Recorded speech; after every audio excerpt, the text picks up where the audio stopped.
Peggy 18. In this 4-part series, get an inside look on the making of one of the most anticipated titles in gaming history.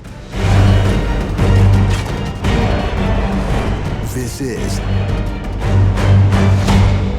Inside Assassin's Creed 3.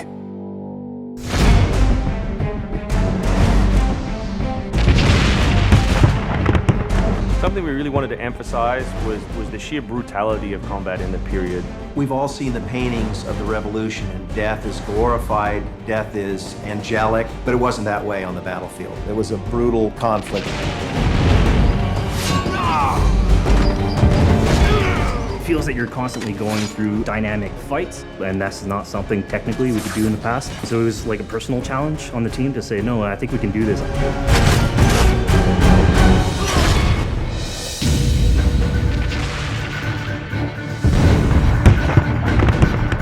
These armies are filled with different types of weapons. So, you have everything from muskets, you have grenadiers, you have guys with boarding axes.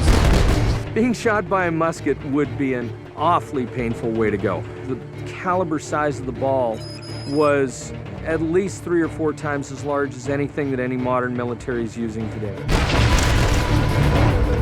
After the muskets were discharged, they would charge with their bayonets. What basically is a giant spear, and he has every intention of running that through you. They would shoot and then they would march, and that hand-to-hand combat was really brutal. And whether it's people using a bayonet affixed on the end of a musket, a small hatchet, this is a kind of killing that is very mano a mano.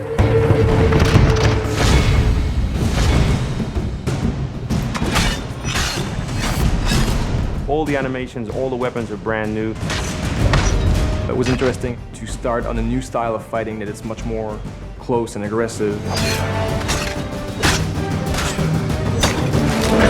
Connor's favorite weapon is the tomahawk, obviously super deadly in hand-to-hand combat. Also the bow and arrow. It fits with his native heritage and it's lethal. The rope dart, it's a real accurate Chinese tool that we found the references for that period as well. He can use it from the ground, so he can bring the enemy towards him. It gives him the ability, for example, on a tree, to hang someone from above.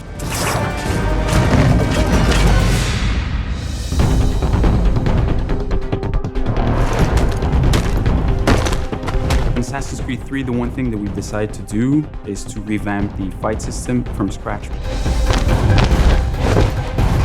We wanted the skill in the combat in the game to be about transitioning from character to character by choosing the right moves, by performing them correctly. It allows you to basically mow your way through large numbers of people if you're good enough without stopping.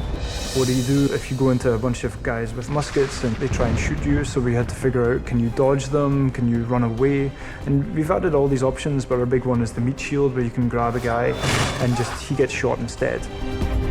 Our mocap guys are stuntmen. We spend a long time with them rehearsing and figuring out exactly what would be the greatest choreography. We had to go through, like multiple people.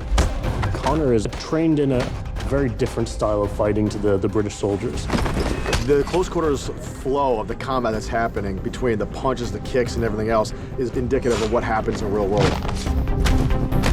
I'm very impressed by the moves that they do. It's cool to see push kicks and axe kicks and different sort of takedowns that are done correctly and very believable when they're done. Right hand right, punch to the face, boom, to the throat, to the groin, finish with boom. This is something new for us that we're really proud of. It's fast, it's fluid, and you go through these guys like butter.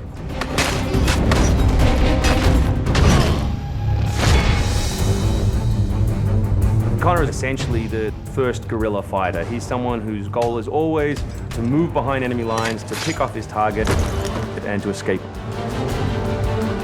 Employing guerrilla tactics, or what we now know today as asymmetric warfare, was something that truly was a component of the American Revolution. They learned what we would think was guerrilla-style warfare. You sort of hit quickly and then disappear.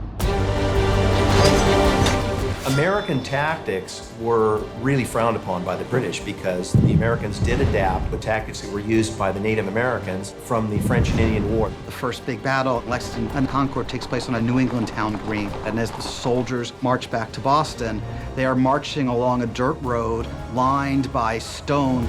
It's not the most effective strategy, wearing your bright red coat and march through the woods while some farmer's trying to shoot at you. The Americans brought a tactic that they couldn't really cope with. They essentially took it away from the battlefield and they started guerrilla tactics.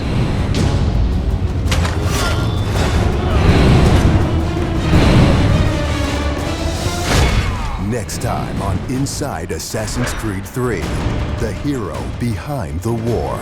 Connor is the hero of the American Revolution. He's a bit more like Dirty Harry. Connor is the current day Special Forces soldier. Silent, stealthy. He's fighting for freedom and he's fighting against tyranny.